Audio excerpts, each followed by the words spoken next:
Okay, so welcome everyone. I said you sit in the middle and you There go we first. go. There we I'm go. Michelle All right. Lamont. I'm the director of the Weatherhead Center, and it's my great pleasure to welcome you today. We are taking advantage of the fact that the advisory committee of the Weatherhead Center is visiting us today and tomorrow to organize one of the Jodidi lectures, which is one of the most prestigious lectures that is held not only at the Weatherhead Center, but also in the Faculty of Arts and Sciences. And it's a lecture that was endowed to honor work that concerns toleration, human rights, and other good things. And the last one was given 4 years ago by the Aga Khan. So our today's speakers are walking in big shoes, but big shoes that they can totally fill. In that I was just telling them that their place in history will be defined by their capacity to speak for academic freedom at the time when it is a topic that is extremely debated and one that all of us who work in academia feel very strongly about. So the topic of this conversation that we have said between Craig Calhoun and Michael Ignatieff is Insidious Threat to Academic Freedom in the US and Abroad. And our two speakers are coming to the topic with very distinctive experiences. As many of you know, probably, Michael Ignatieff was our colleague here at Harvard for several years.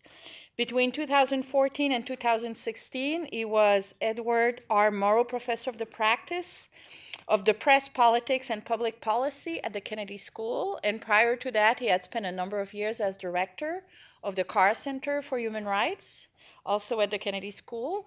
When he served on the faculty at Harvard, he was also on the advisory committee for Canadian studies here at the Weatherhead Center. So I was absolutely thrilled when he accepted to join our advisory committee. And although he did all these wonderful things, that's not really the reason why he's here. He's here in his capacity as the president of the Central European Universities. And all of us who read the news are very aware of the fact that he has been fighting Viktor Orban as the prime minister of Hungary, has become increasingly obsessed with George Soros, and the Central European University is funded by George Soros. Therefore, it becomes a very important place in Hungary for the defense of all the good things that we believe in, including freedom of speech. What prepares Michael also to discuss the questions that are on the floor today is the fact that he's a political theorist and a historian. He has been writing on a number of important topics. His book on Isa Berlin, which came out in '98, is probably the most important one, but he's also, the most recent book is titled The Ordinary Virtues, Moral Order in a Divided World. And it's a book that I actually read because the two of us were on the stage of the Rijksmuseum in Amsterdam in November talking about morality. And it's a book for which he traveled the planet to talk with various kinds of people about their experience with creating a better world, with morality, with ordinary justice. So it's really, he covers a very wide range of topics. Another one that is particularly important is the lesser evil, political ethics in the age of terror. So questions of freedom have been at the center of his work for the very beginning. One of his great qualities is that, like me, he's Canadian. And he was educated at University of Toronto and Harvard, and he taught for a few years at University of British Columbia before taking off to the UK, where he had a glorious career as a journalist. Before coming back to Harvard and then later on having an important political career that he doesn't like to talk about in Canada. Each time I mention it, he feels like, oh, please don't say that I did that. From 2006 to 2011, he served as the MP in the Parliament of Canada and then as leader of the Liberal Party of Canada and the leader of the official opposition. So I look forward to hearing about his thought about academic freedom and authoritarian populism, lessons from the front line, where he's going to talk about Turkey, Russia, and Hungary as three examples where universities are being threatened by closure, with closure. Second, we have Craig Calhoun, who's a very old friend of mine. I think I met him the first time when I was 25 and he was 27, so we go way back.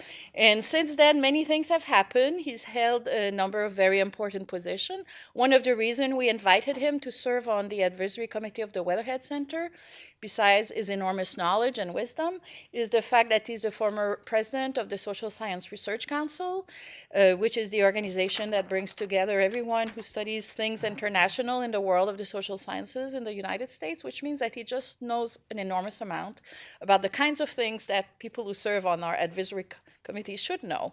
But he also has served as president of the London School of Economics for a few years. And he left this position just 2 years ago to become the president of the Los Angeles-based Berggruen Institute, which works to advance knowledge of great transformation shaping the human future. How's that for a small agenda? And questions of artificial intelligence, gene editing, nationalism, which is a topic about which he has written quite a bit, international cooperation, the possible transformation of capitalism, are all questions that the Berggruen Foundation is concerned with. And I'm delighted that in the next academic year, the Berggruen Foundation is going to be funding 5 postdocs jointly between the Safra Center for Ethics and the Weatherhead Center. So one more reason to be absolutely thrilled that he's here. I've known him as a cultural sociologist because we share fields.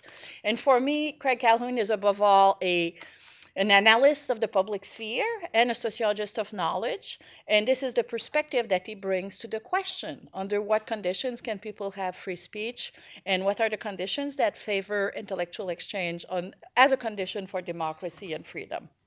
So 2 very different speakers who are going to be, really helping us think through these burning questions. I should mention that last year I served as president of the American Sociological Association. My term started before Trump was elected, but we spent the whole year writing letters to Trump to tell him to stop doing what he was doing, which was really often direct assault on the conditions that are essential for all of us researchers, academics, to do our work. So I became extremely attuned to the importance of these questions, which is one reason why I'm so pleased that we're having this session today. So our 2 distinguished speakers are each going to speak for 20 minutes or so, and then we're going to have plenty of time to exchange. I should add that Craig simply titled his presentation "Insidious Threat to Academic Freedom." So without further ado, Michael. Thank you.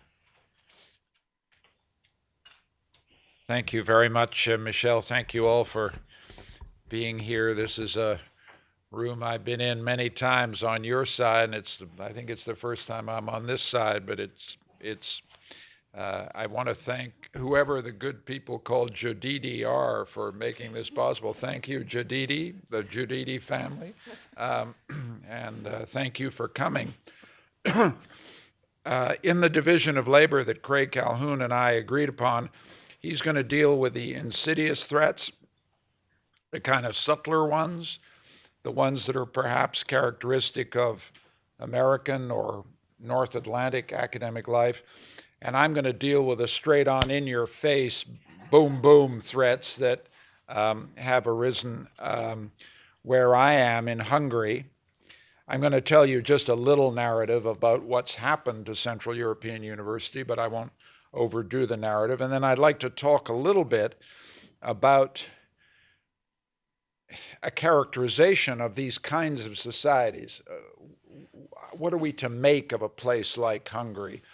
And I'm going to make one point, which is that we sometimes draw a contrast between open societies and closed societies, as if that had explanatory value, and we think academic freedom is menaced in closed societies.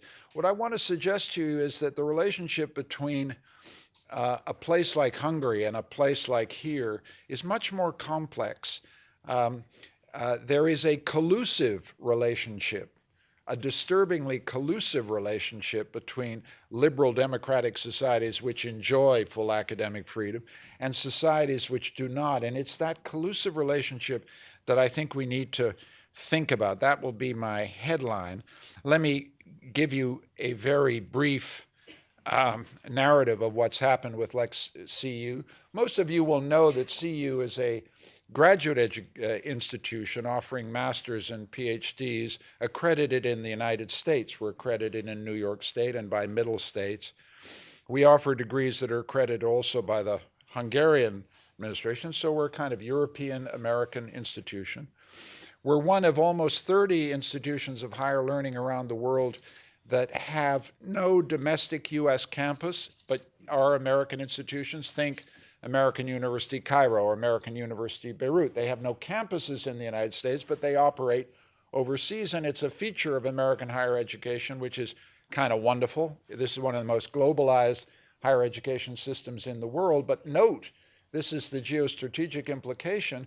These institutions are now implanted all over the world in authoritarian societies where their capacity to operate freely is very much in question. So my story about Hungary is not just a story about Hungary, it's potentially a story about Egypt, about Russia, about Abu Dhabi, about all the places where American norms of academic freedom are suddenly under challenge because of the emergence of these kinds of regimes. Our problems have erupted on exactly a year ago when, without warning, without consultation, without any notice, the Orban government introduced a thing that quickly came to be known as Lex CU, which said you can't operate in this country unless you have a new bilateral agreement between the government of Hungary and the originating state that you're from. We then spent 4 months pointing out to them that the Constitution of the United States does not give jurisdiction in higher education to the US federal government, and after 4 months they conceded that that was likely to be true, and therefore the person that they should talk to is the governor of the state of New York. We then forced them to talk to the governor of the state of New York to negotiate a new bilateral agreement between Hungary and the state of New York. The new legislation said basically we couldn't have a dual Hungarian-American identity, and we had to have a US campus. All of this doesn't make it impossible to function, but let me tell you, as a practical matter, it's real tough to function if you have to pass all those barriers. We stood up and said, basically, hell no, this is an absolutely unacceptable infringement on our institutional autonomy. We are not an NGO, we're not an opposition party, we are not trying to bring down your government. We're actually, for God's sake, a university. So please respect the specificity of us as an institution. And we then had a global outpouring of support, which included this university and about 500 other universities. That was an important thing, I think, to notice.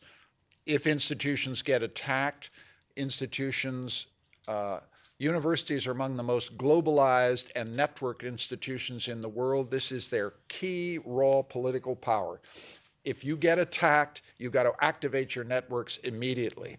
And we did, and 14,000 alumni began jumping and shouting. Everybody who's ever done a conference with anybody else stood up and got them to, and so we rallied a global network. We had 80,000 people in the streets of Hungary marching to Parliament, chanting free universities in a free country. We had nothing to do with it. But it struck a chord inside a society because they saw our struggle as their struggle. The struggle still goes on. We got a new agreement between the state of New York and the government of Hungary, but the prime minister has not signed it.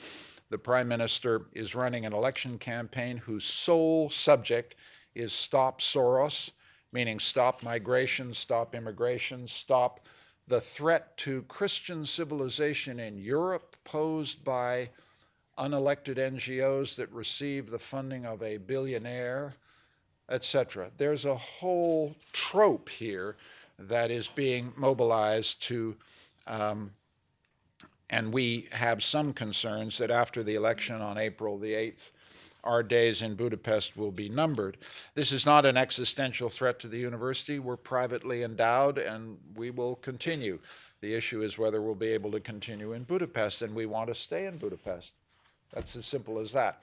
So that's the narrative of our situation, and it is ongoing, and your continued support is most appreciated. Let me now shift and try and characterize this regime and characterize the other regimes where this is happening. And let me just add, because there may be Turkish students in the audience, I think it would be lachrymose and self-pitying of me to describe the Hungarian situation as uniquely awful. It's much tougher in Turkey. It's really tough in Russia. It's very, very tough in China, it seems to me. The slow suppression of institutional autonomy and academic freedom in China is a major issue, particularly for any American institution that has bilateral and ongoing relations with some of the great universities in China. American academic life needs to be deeply attuned to the ways in which the hands of single-party states are around the throats of academic freedom and institutional autonomy in at least those three countries and other ones. But what I want to say about these places is that to set up a contrast between an open society and a closed society gives a kind of unseen alibi to open societies. The really interesting thing about a place like Hungary is that if you go to Budapest, there's a free press. The people can exit and leave and come back. They have, to use Albert Hirschman's characterization, they've got exit rights. So if you don't like Hungary, you can leave. If you don't like China, you can leave. If you don't like Turkey, you can sort of leave still if you can get a visa. If you don't like China, you can exit. These are societies that depend for domestic stabilization on exit rights. 500,000 Hungarians are living and working in the European Union. This is a stabilization for the regime. In two ways, remittances flow back into the Hungarian economy, and the discontented can get the hell out. Same thing in other places. One of the ways to understand the deep stability, the long-term stability of the Russian regime, it seems to me, is to look carefully at the ways in which oligarchs can offshore their money in London. That is, the parasitic dependency of these tyrannies on the capacity to use safe offshoring of resources in London, where you don't have rule of law in Russia, which is why they have to offshore their ill-gotten gains. You can offshore them in a rule of law country where they escape the confiscatory impulses of Vladimir Putin. But notice what then happens. That then means that there's a safety valve. The oligarchs can leave. And then there's this kind of weird division of labor in which the people who could overthrow Putin remain content with the regime because there's no existential threat to their having their kids go to Harvard, their real estate in London, etc. Same thing in relation to China. If you look at the ways in which the Chinese offshore to real estate acquisition in Vancouver, you begin to understand one of the deeper reasons why these supposedly closed societies are parasitically dependent upon the openness of their open society competitors. They're particularly dependent on the rule of law safety provided by these societies. And this means that the whole configuration in which we understand the difference between open and closed society has changed completely from the image that we started with when Karl Popper wrote The Open Society and Its Enemies in 1945. In 1945, the closed societies we were looking at were autarkic, A-U-T-A-R-K-I-C. That is, they were attempts to create socialism in one country, to bound, to close the frontiers, to prevent exit, to suppress voice, and compel loyalty. We're now in these new authoritarian populist forms that are single-party tyrannies that are absolutely at ease with globalization 3.0, and it's globalization 3.0 that seems to give them a very long lease of life. So that the idea that these are brittle single-party tyrannies that are going to fall because they suppress the needs and wants of their population rather miss the facility with which they afford exit, the facility with which they afford limited voice, and the rather relaxed way in which they compel loyalty. You can be a perfectly happy internal exile in Hungary. You're not being compelled to march in the May Day parade. If you don't like Orban, you can lump it. So the loyalty demands that these regimes make, because they're kind of a little bit post-ideological, all of this looseness, it seems to me, is a guarantee that these regimes are going to be along for a long time. That's what I'm trying to get us to think about. If you think about, are we looking at authoritarian, populist, single-party mafia states as being durable political formations? I'm trying to suggest a way in which, if you think about the relationship between open and supposedly closed society, you get an answer that says they're going to be around for a long time. And they're going to be around for a long time because we are collusive in their stabilization, unwillingly collusive. I'm not suggesting anything other.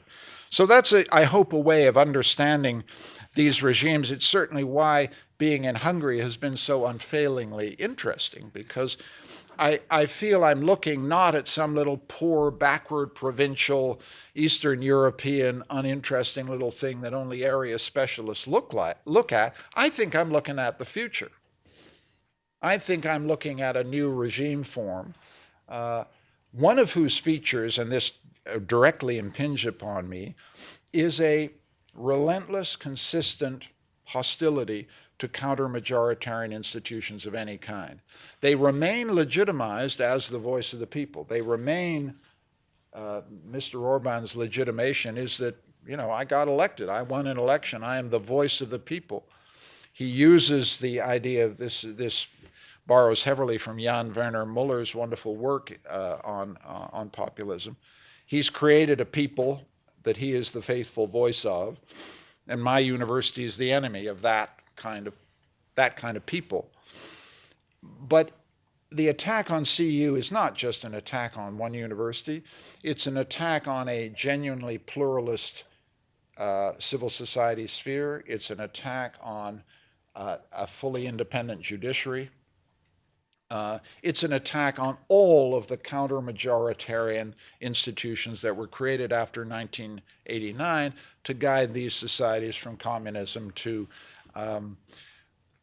what we hope would be a free society. And so Hungary is interesting for this other reason, that this was supposed to be a narrative of transition, and it's gone to an absolutely unexpected new kind of regime formation that is counter-majoritarian, single party, rent-seeking, mafia state that is systemically destructive of all the counter-majoritarian counterbalances to the rule of the single party.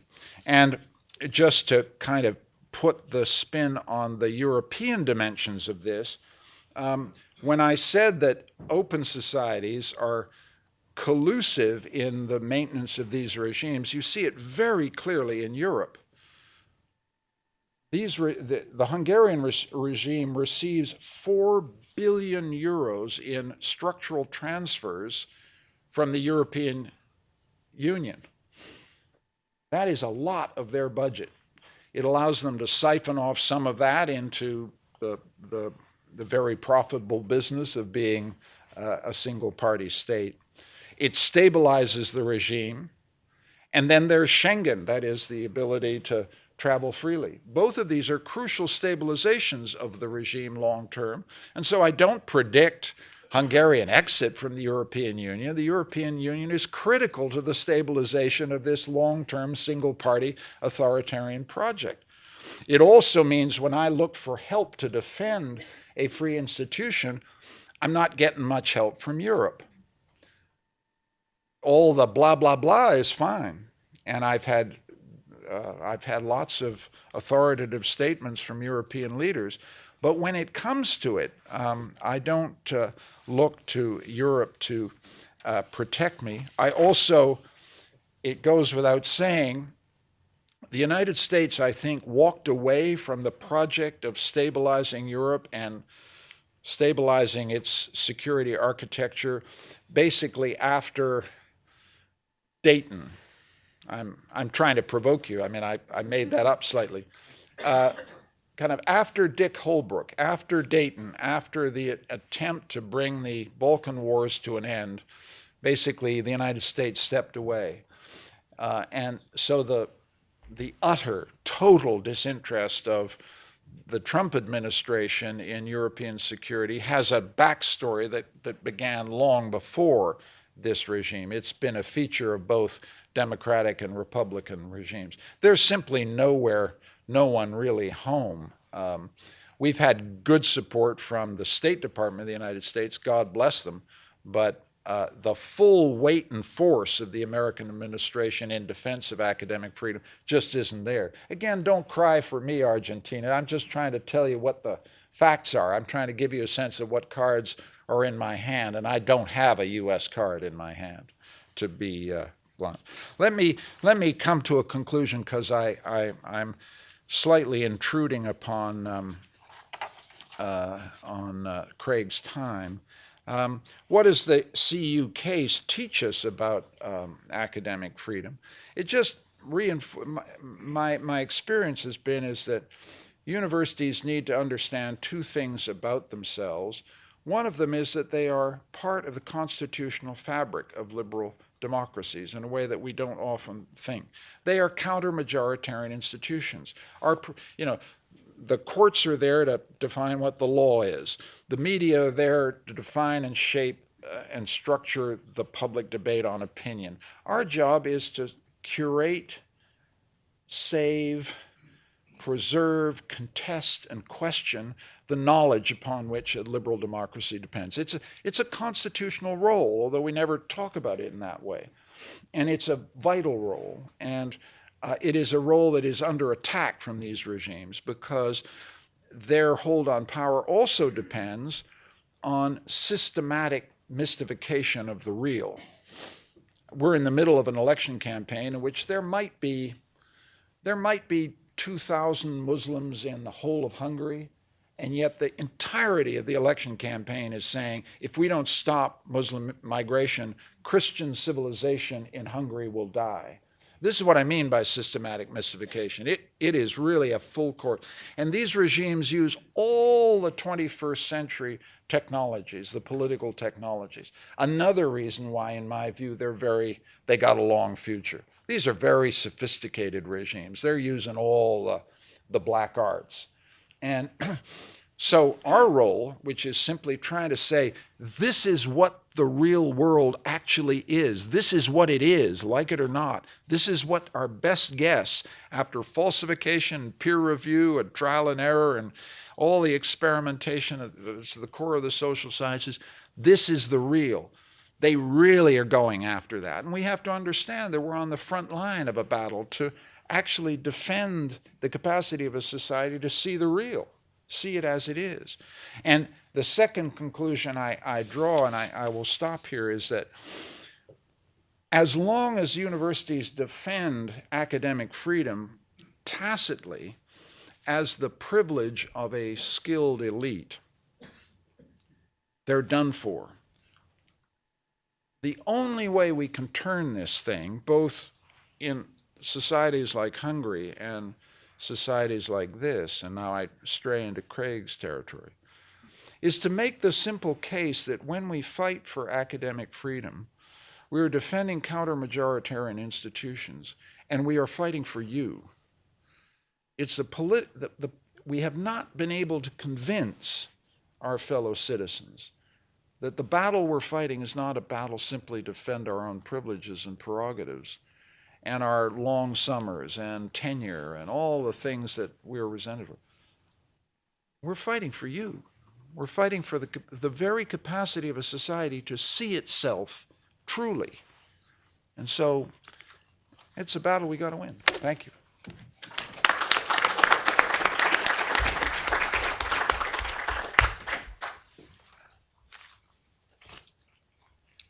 Well, let me thank Michelle for the invitation to be here and for writing all of those letters to President Trump that she referred to earlier. They have been enormously effective. Let me thank Michael Ignatieff, not just for his remarks this evening, but for his leadership of the CEU. The Central European University is an important institution, a wonderful institution. Those of you who haven't visited should. It is an intellectual community, something we say all the time. I'm sure people have said that about Harvard, and that's why everybody at Harvard is constantly engaged with all the other people at Harvard in distant departments and schools and living the life of community. Central European University actually does exemplify something important about a conception of academic intellectual life as an intellectual community. And it is valuable for that, as well as for the special role that it plays in Eastern and Central Europe, and indeed in Europe as a whole. So defending, advancing the Central European University is an important cause. And I just want to mention that and thank you. And thank the CEU. It really is an important thing. Academic freedom is a responsibility. In a sense, Michael ended with that note as well. And I would say he ended by telling us that we have to explain something that we also have to make sure is true. That is, that our claims to academic freedom are deployed in support of a system of higher education and individual universities that really does deliver something important for society as a whole, that really does deliver something important for all the members of society. And being sure that is true is an important part of being able to make the case for it, and one that is sometimes forgotten, because we do too often get into claiming academic freedom as a sort of right. We deserve academic freedom because we're brilliant.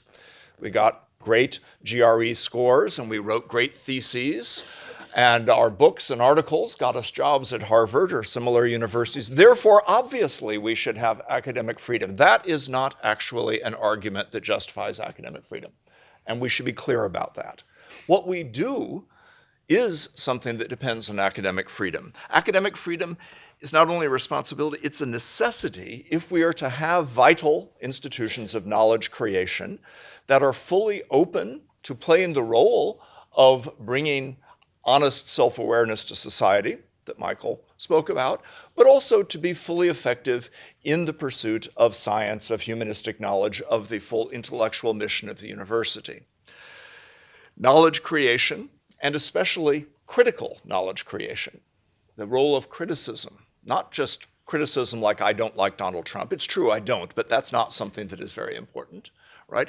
Criticism in the sense of being able to debate the ideas, the theories with which we work, to be counter-majoritarian not just in the sense of the politics of the larger society, but in scientific debates over what is the right way to look at an intellectual or a policy or a practical question. It's important for universities to have academic freedom in academic intellectual terms, as well as in broader public terms, right? We need it in order to do the intellectual work we're charged with doing. And it is lost, moreover, if there is a tyranny of one point of view on a question of scientific knowledge, as well as if there is a repression of freedom in relation to the larger society. And in that regard, it's important to recognize that academic freedom is distinct from general rights to free speech. I'm not going to go into a long history of academic freedom as provided either in the German historical case or the US historical case with the founding of the AAUP and all of that. What I want to just point out is it's not simply the general right to free speech. We should defend the general right to free speech, especially in democratic societies. But academic freedom has a distinct and strong message that it is necessary for the existence of universities, for the existence of associations, academies, in their teaching, as well as in their research, in the pursuit of and the sharing of knowledge. And we need to keep bringing academic freedom back to that grounding, right? Not belittling the general right of free speech, which I think is extremely important, but much broader. I'm suggesting that there is a claim to something more specific. Free inquiry and the production of knowledge is a public good in the strong sort of Samuelson sense, a good that needs to be produced, shared in non-rivalrous ways, and contributes to society. It contributes in a variety of ways, though it can't be reduced to one of these. And I'll come back to the idea that ultimately academic knowledge is to be judged by, say, its economic productivity, and the ways in which that can become a limit on academic freedom as well. But what I want to stress simply is that academic freedom is a kind of public good that we need to keep working to produce, to provide for our societies. It's not just a right we defend in that sense. Like other public goods, free inquiry depends on institutional support systems. Universities themselves, first instance, and others. And these are subject to erosion.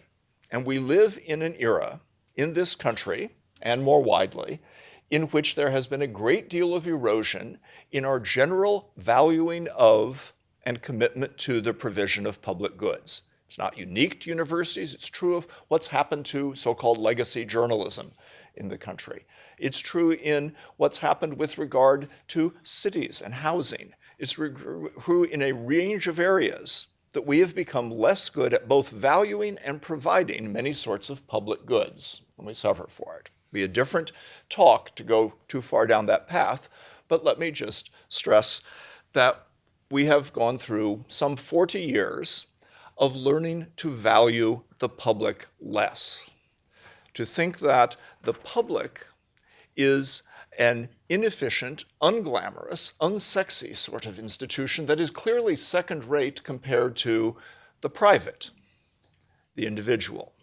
Read The Great Persuasion, if you want a book to think of this in, and the way in which the followers of Hayek and Mies and the Monte Pelerin Society spread this in one domain economically. But it's not just there.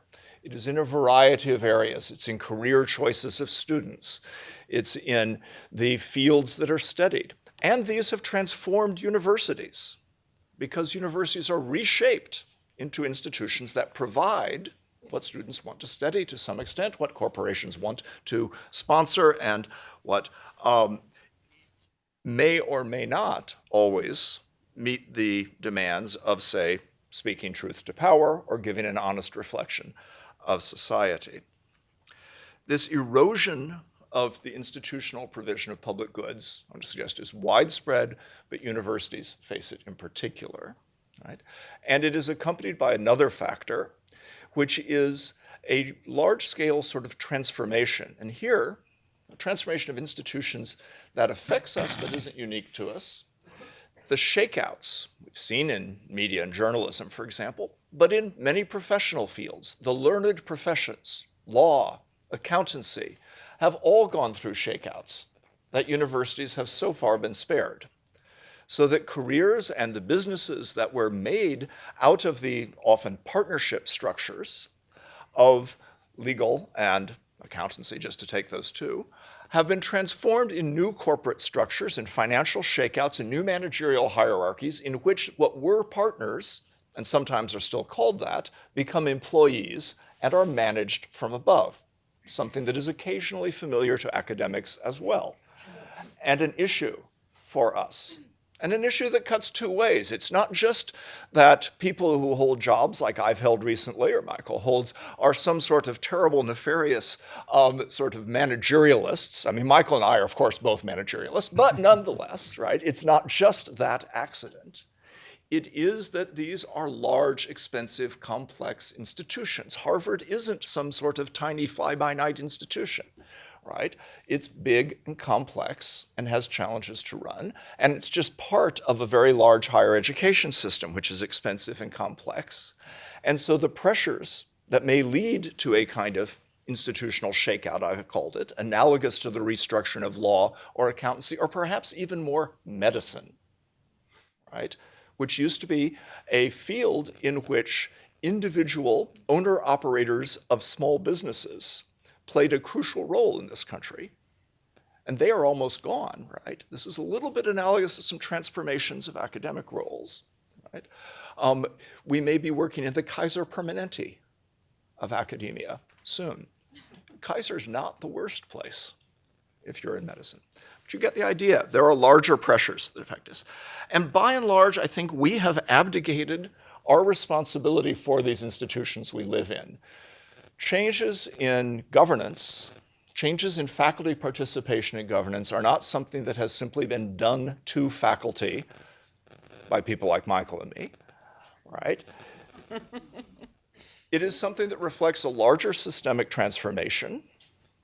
I've come from some meetings where I've heard, it's shocking, but I've heard people at Harvard often say that they don't have time for intellectual conversations. They're too busy with all the other features of being a professor at the university. Sometimes they come forward for collective conversations about the future of the university or about its values or about how it should be run, but only sometimes, episodically, when there's a crisis, right? As a whole, not just at Harvard, academics are busy being professionals in their special areas more than they are engaged in determining the future of the institutions in which they work. Okay? That's not shocking. It's pretty much like citizens of democratic societies that don't bother to vote and don't always become terribly well informed before they vote. But it's a problem. Right? If we want strong versions of academic freedom, we need to be engaged in our institutions in some stronger ways. Now, let me move a little quickly through these things. I've essentially hinted that academic freedom is bound up with the overall character of societies and their public spheres and their institutions. I'm not going to say much more about that. I hope that you will grant that it's true. Michael made much the same point. And this is shifted with globalization, it's shifted with new technologies.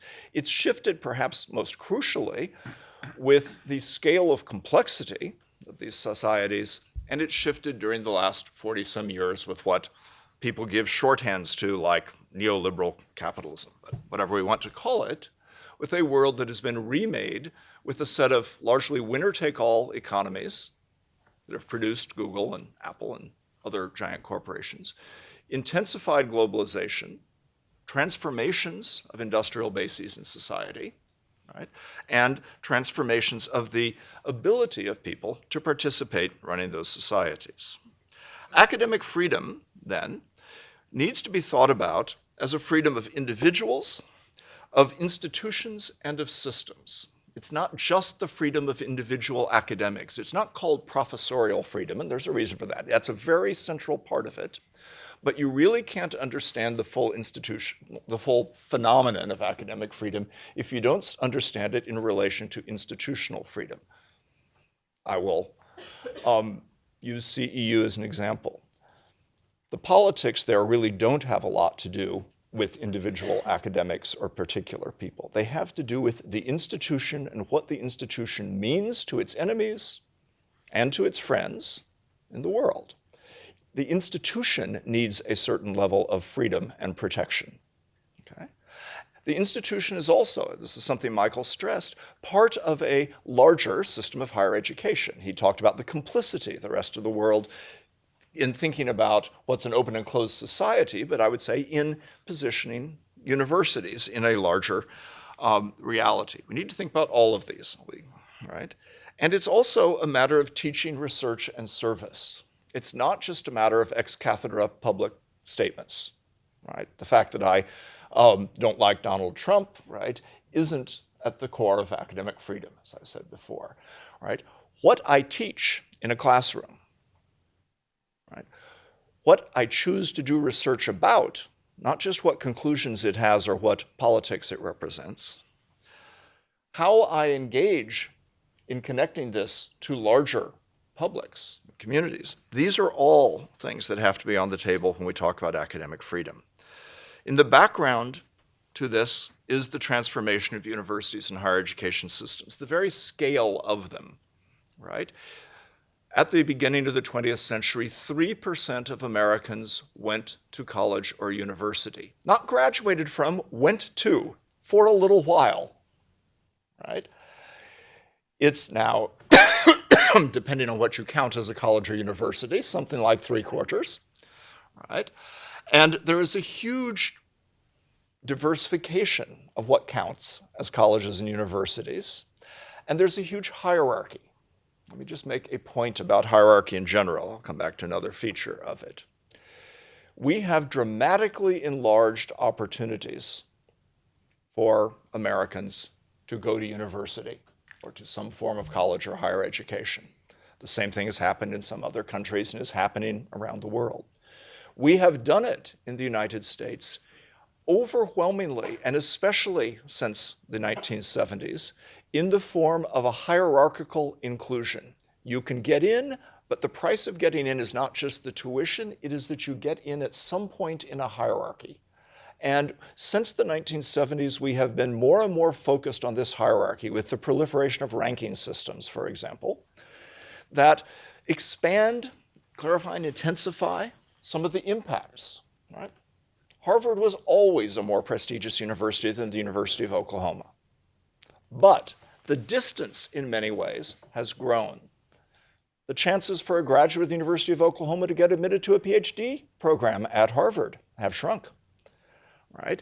There is a intensification of the hierarchy. We get into the hierarchy, right? Student loans, helping to pay for this, now exceed the value of automobile loans in the United States. Right? This is a huge investment on finance.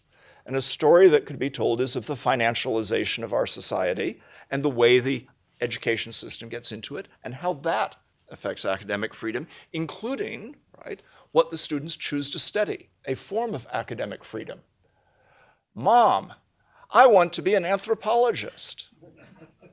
Well, what will you do if you're an anthropologist? Well, if you go to the London School of Economics and study anthropology, you pretty much have to work in the City of London in finance, right?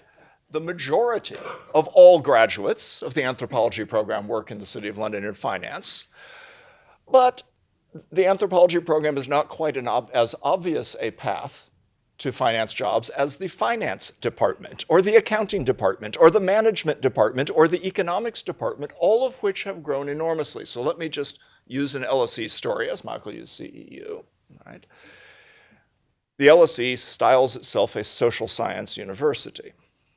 During the last 40 years, the fields I just listed, accountancy, management, finance, economics, have grown to be the majority of the LSE, right? If you add in a very large law department, 65% of the LSE, right, is in these career paths. Now, that's not something totally different from Harvard. I hear you have some professional schools, right, that they loom large in the budget and the image of the university. Right? This is a trend. In US higher education generally, much of the growth has been in professional schools. But that changes what the academy is, what academic freedom means, and it's a result of, and it presses students for, choices about what they're going to do. It doesn't mean that any of these are not honorable things, but it means that we are unfree in ways that are not just the open oppression of political leaders, but the more insidious paths that I think we sometimes inflict on ourselves. The LSE stories may be instructive, so let me give a 2-minute version of this. It was founded by Fabian socialists in the 1890s, who wanted it to be a force for practical change. It was for workers, and it was going to do workers' education, for people who weren't going to Oxford and Cambridge. It was among the first British universities, it wasn't the very first, to admit women on an equal footing with men, at a time when Oxford and Cambridge didn't. But it was also going to pursue practical pursuits, like the improvement of urban life, having street lighting and sewers and better housing. Okay. It was part of a movement, and it was also an intellectual place where people did significant work.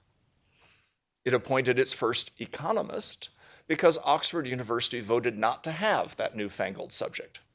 It wasn't really going to amount to anything, and besides, it hadn't been invented there. Right? So LSE was able to hire the lecturer who was denied the chance to be a professor when Oxford did that, and go on to quite a distinguished career in economics, quite a distinguished history. Right? It was, however, founded in a challenge to conventional universities, and it is not a challenge to conventional universities anymore. It has been absorbed into the British state system of higher education, into its hierarchy. It competes for position.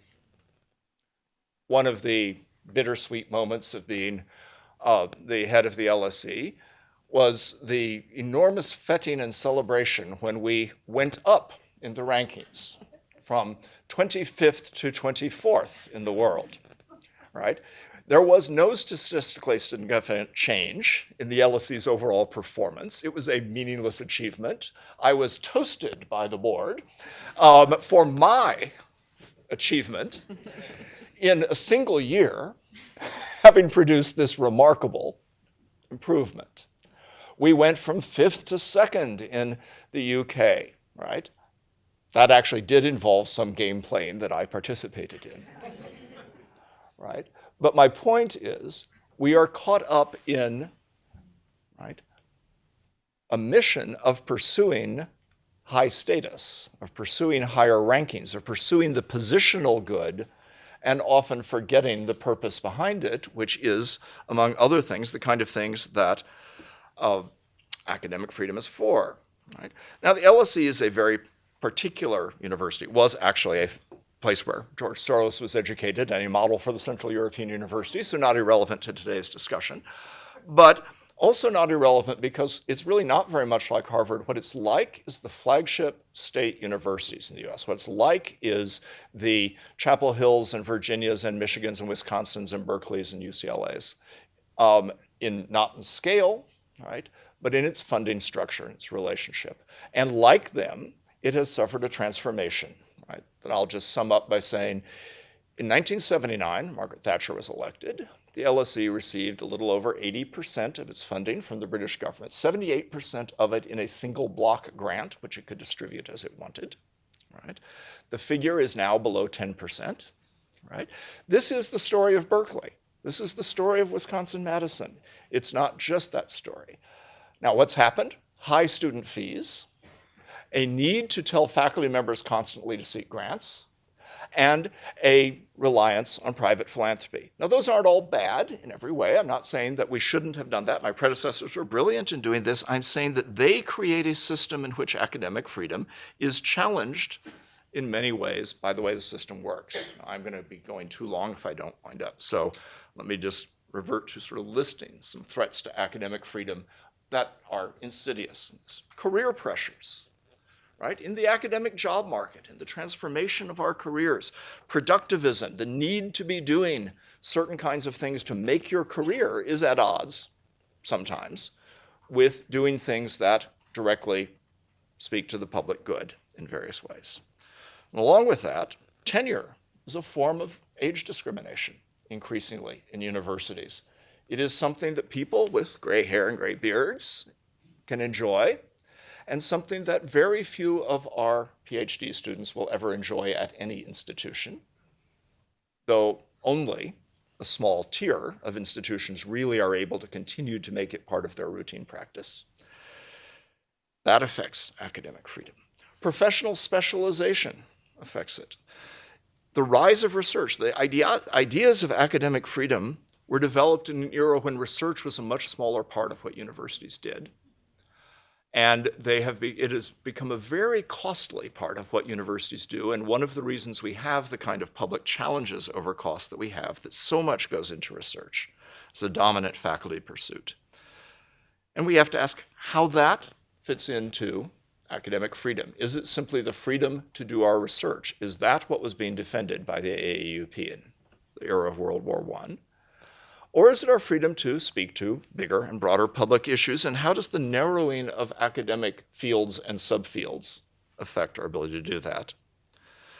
How does the institutional isomorphism, as sociologists say, the conformity of the system in which institutions imitate each other and pursue places in this hierarchy affect freedom. If freedom should be bringing innovation and different ideas and new thinking, right, isn't there a certain amount of suppression of this freedom by the very almost monolithic model of what a university is and should be? Now, as it happens, I think that's breaking up in problematic ways, and we should be thinking about this. But it's not breaking up because there isn't this pressure to conformity. It's breaking up because of things like Apple and Microsoft deciding that they're going to go into the higher education business, right, and be competitors. In fact, both operate accredited universities now. Microsoft employs 2,000 PhD social scientists. That's a pretty big social science faculty. That's just the social scientists, not the computer scientists, right? These models then also are exported to China, to South Africa, to Hungary in various ways. And there are questions about the international production of what it means to be a university. And as Michael said, all connected. In this, the costs go up and the dominance of techno-economic criteria looms large. Not just technology, not just scientific fields, but business definition of what counts as achievement in scientific fields, so that the investment in late-stage innovation may prosper. Some fields prosper, as I've said, at the expense of others. Right? The shifts then in what's valued come partly from shifts in how universities are financed. Issues with donors are old news. If Columbia University is one of the stories of the founding of the American Academic Freedom Institution, as John Dewey and various colleagues demanding the right to be against the war, if World War I, if they wanted to be, no matter what Nicholas Murray Butler thought, right? The other big story is people like Thorstein Veblen being fired from Stanford, right? So people with money have exercised their power in universities for a long time, sometimes much more brutally than is common now. So we shouldn't think that this is a new thing. We should think it's an issue, though, and the issue is not just meddling from donors, but what it means if faculty members are always chasing grants. If that becomes a central part, not just teaching, research, and service, but grant getting of faculty life, and what it means for students and their families to be financing as much of higher education as they are and as much on credit as they are in this system. Finally, there is a declining respect for knowledge in society at large, been alluded to already. Right? With regard to Donald Trump, as an example, there are others. The stories of Viktor Orban are not completely in a different world, right? There are questions about the systematic mystification of the real, as Michael put it, right? There are questions about an attack on knowledge that is much more than just an attack on certain kinds of academic statements about the public sphere and about public. It is, for example, leaving most of the senior positions in the US State Department vacant, the kind of positions Harvard used to train people to take, by the way, when the US State Department was hiring people to take those positions, right? And it's not just the State Department. Throughout the government, there is a choice not to have the experts who would bring knowledge of different key domains, whether it's the environment, or it is foreign policy, or it is healthcare. That kind of choice, right, is fundamentally at odds with the respect for knowledge, which the country needs and which is central to the institution of universities. And it is something that we need to confront directly. So I will close. Right? We need to persuade our fellow citizens that what we do is really for them. We need to be sure that what we do is really for them, by which I don't mean that it simply has short-term payoffs rather than having long-term enduring importance. And I would ask, have we really done very much yet to confront the changing place of knowledge in our society? Because I think that is at the root of much that's going wrong.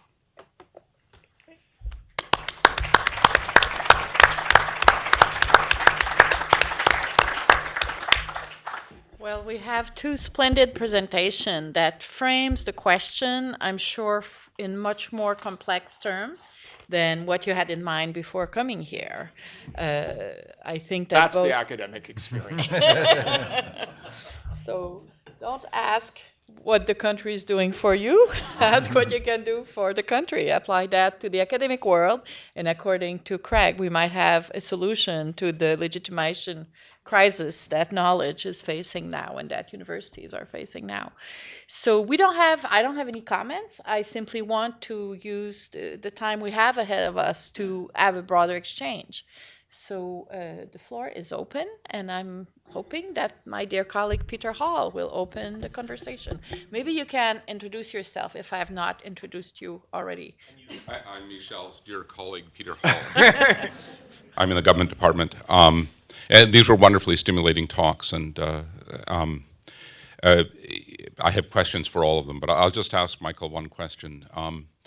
I was very struck and broadly persuaded by your remarks about the, if you like, the collusive role the European Union's playing in the maintenance of these regimes. I think that's a very persuasive point. But I wanted to ask you about the counterfactual. What do you think would happen to these countries, and how confident might you be that the regimes would move in a more progressive direction if, for instance, the European Union were to cut off structural funds to, say, Hungary, Poland, maybe Slovakia, maybe the Czech Republic, depending on how things go there, and or suspend their voting rights and or expel them from the European Union? I ask the question from a slightly skeptical perspective because I can imagine that this could push them farther in exactly the wrong direction. So I wonder if you could elaborate on that a little bit. I think there are active discussions about precisely this strategy. And I sit here in Budapest fantasizing about a phone call in which Angela Merkel picks up the phone to the Prime Minister of Hungary after the election and says, Victor, just politician to politician, I can't sell a 4 billion euro transfer to your...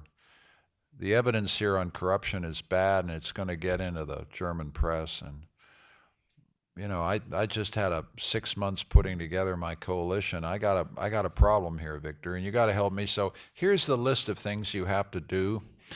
And it includes, you know, you can see what an active fantasy this is. I've worked out the whole conversation. And then the question, we get to the counterfactual, what would then happen? And I think the Brexit fact comes in here. That is, this is a union that feels it's in existential peril. And so tipping 3 or 4 members over the side of the boat, because it starts with Hungary and then it might go to Poland, it might go to other places. So they game the risk as being so high that they're not going to make the call, is I think the answer.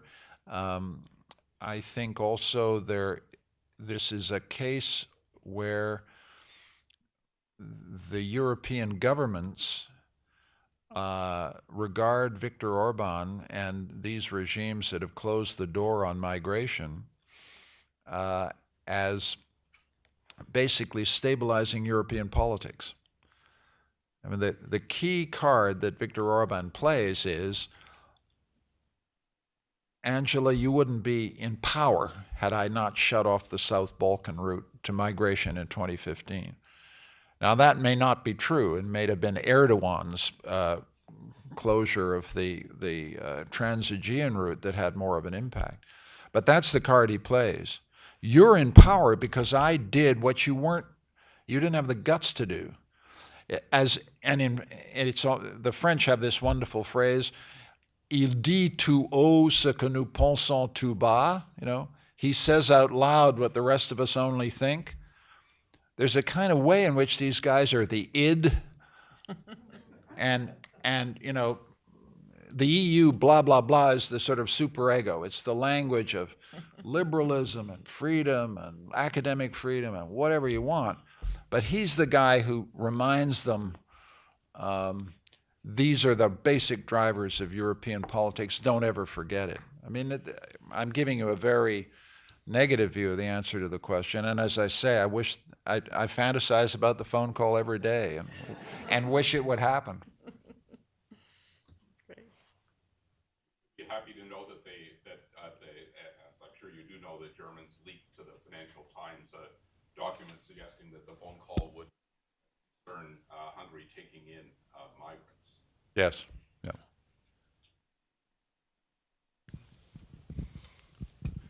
Thank you very much for both of your talks. My name is Adam Duker, and I teach at the American University in Cairo, Egypt. I'd like to ask just a few questions, or maybe make a few comments. The notion that open societies are collusive in the maintenance of these single-party authoritarian populist regimes is certainly true.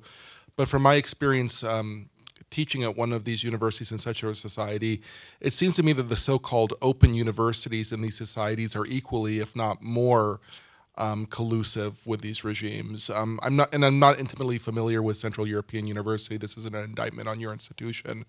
My observation here concerns other universities I know better, but things such as legal hopscotch, the universities telling the American federal government they're American in terms of American grant money, but when faculty want to sue for tenure or anything like that, no, we're Egyptian, or no, we're Singaporean, we're Lebanese, we aren't American in that. You have to sue us in Egyptian courts that don't allow for labor laws. Censorship and a revolving door of provosts to provincial governorships or provosts to mayoralties. We've had 7 provosts in the last 7 years.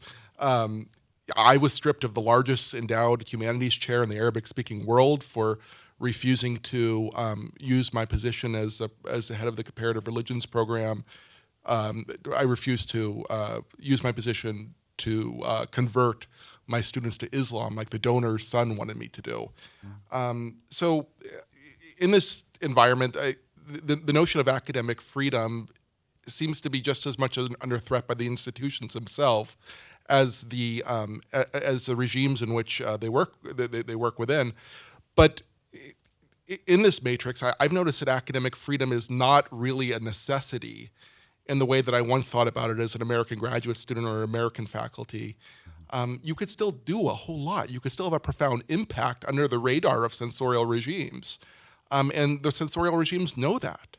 They know that they could still have a great economic benefit from a half-muzzled professor, and professors know being half-muzzled, they could still do quite a bit as long as it's under the radar. So since both parties are willing to sort of maintain that relationship, it seems that both censorial regimes and censorial universities in these so-called open universities or American universities in these places both have this relationship, and they're intent on keeping it that way. I find what you say extremely interesting. It would be interesting to compare notes, because I don't know the American University in Cairo except by reputation. I just say one thing about that. The question is, is an institution like CEU collusive with the regime in which it sits? And that comes down to kind of 2 things. One of them might be self-censorship.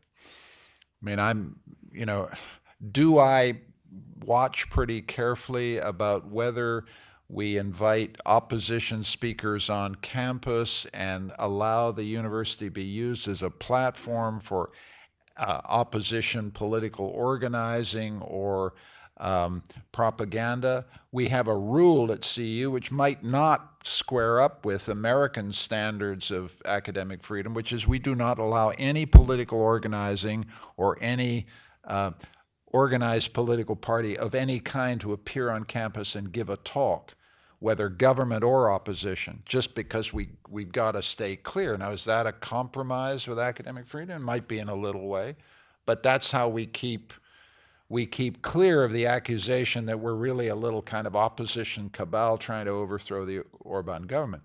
Now, so there are some complicated issues of self-censorship, which I can't say hand on heart I've always got right, but it's constant issue. I mean, tonight, for example, this thing is being live streamed. I have to think about how it gets beamed back at home. I can tell you I don't think I pulled any punches, but let's be real. I mean, I could have said one more inflammatory thing about the prime minister, and maybe subconsciously I pulled a punch. Okay, so that's just to make you aware that it's a real issue. The second issue, though, that is, and it kind of connects to something that Craig said, which is about the power of money. I am funded by George Soros. The entire endowment of the university is the gift of a single individual. And the attack against CU is basically that academic freedom at CU is a complete sham, that George Soros basically drives the bus. And so my battle about defending the academic freedom of the university has been a two-front war the whole time. It's been to say, Viktor Orban doesn't push me around, but neither does my founder. And if you think that this institution is just a kind of opposition NGO funded by a rich American multi-billionaire, you don't understand the organizational structure of this institution. I'm accountable not to George Soros, but to 21 trustees. And then I list the trustees. Many of whom are very distinguished, people. And so I go on and on and on about the institutional structure that guarantees my freedom. And I say, because it happens to be true, that George Soros understands academic freedom a good deal better than Viktor Orban. But it's a constant battle, and Fidesz and the government don't believe what I'm saying. I'm telling you it happens to be true, but they don't believe it. So that's how this battle for academic freedom plays out. It's a two-front war.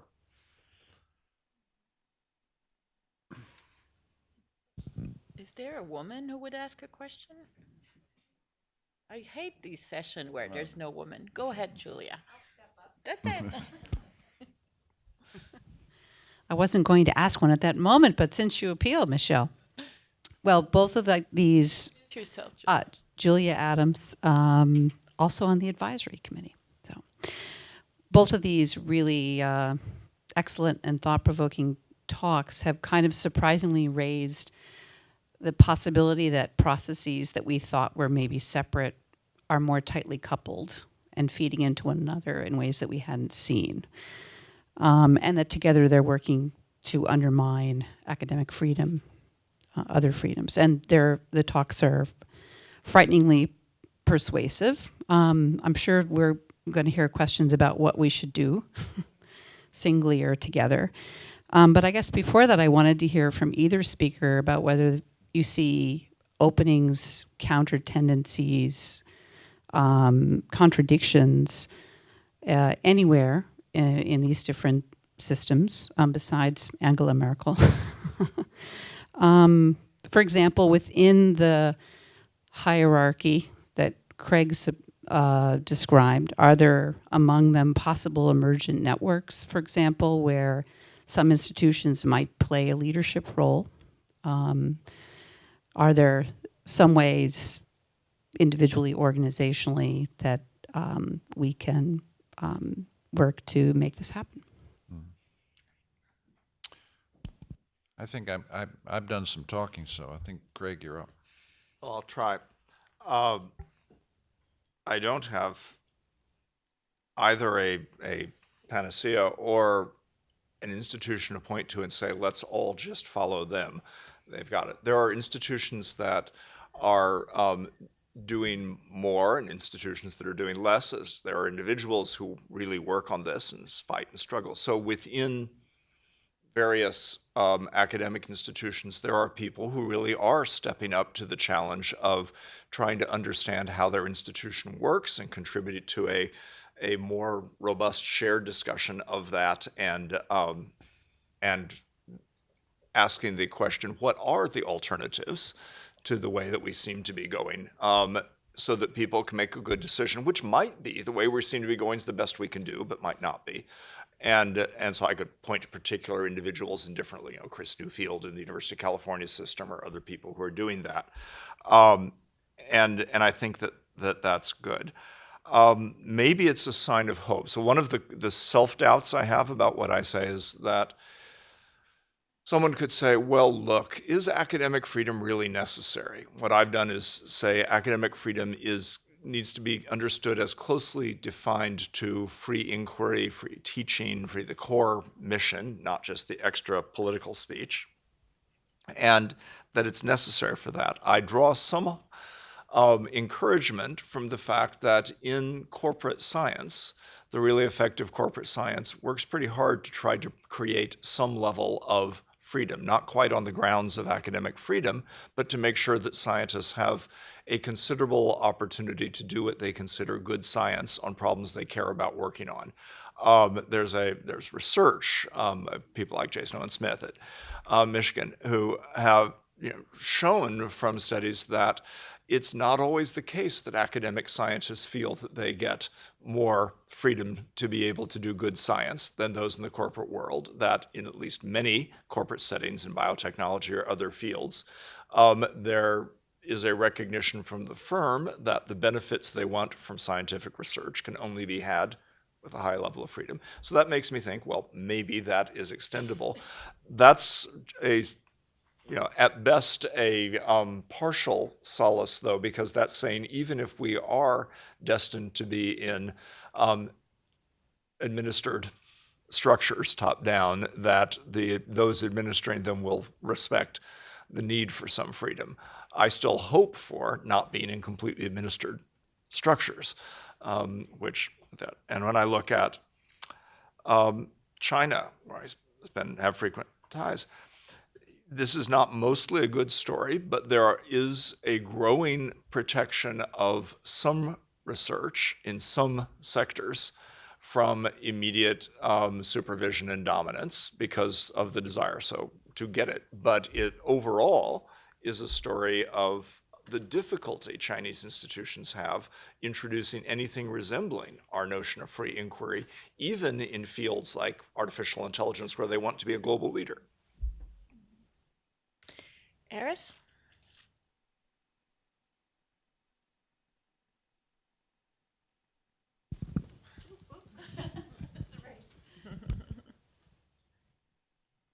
Thank you. These were two fascinating presentations. You want to introduce yourself? I'm Erez Manella. I teach here in the history department. I'm also involved with the Weatherhead Center, among other things. I direct the graduate student programs at the center. There are many questions that I have, and maybe I'll get to ask some of them later. But the one thing that struck me as that I was trying to figure out as you were talking is this apparent, and maybe it's apparent contradiction at the heart of the evolving role of the university vis-a-vis society. On the one hand, the text or subtext of the presentation had to do with the increasing distance between society and the university. Faculty are more specialized, or speaking less to issues of concern. Majority of Republicans now think, according to polls, that the universities are a net negative on society rather than a positive. And there are all sorts of other indicators as to this growing distance. On the other hand, and this was pointed out in Craig Calhoun's presentation, the vast majority of Americans now attend institutions of higher education. Pretty much everyone wants to do it and dreams that their kids, if they haven't, that their children will attend these institutions. And even someone like our president, who is in some ways emblematic of this kind of disdain for knowledge, for expertise, and so on and so forth, can't stop talking about how he is a graduate of Wharton. So what's going on here? I'm just puzzled. Let me take a first crack at this. I think it's for both of us. On the narrow last point about Donald Trump, he wants to be known as smart, right?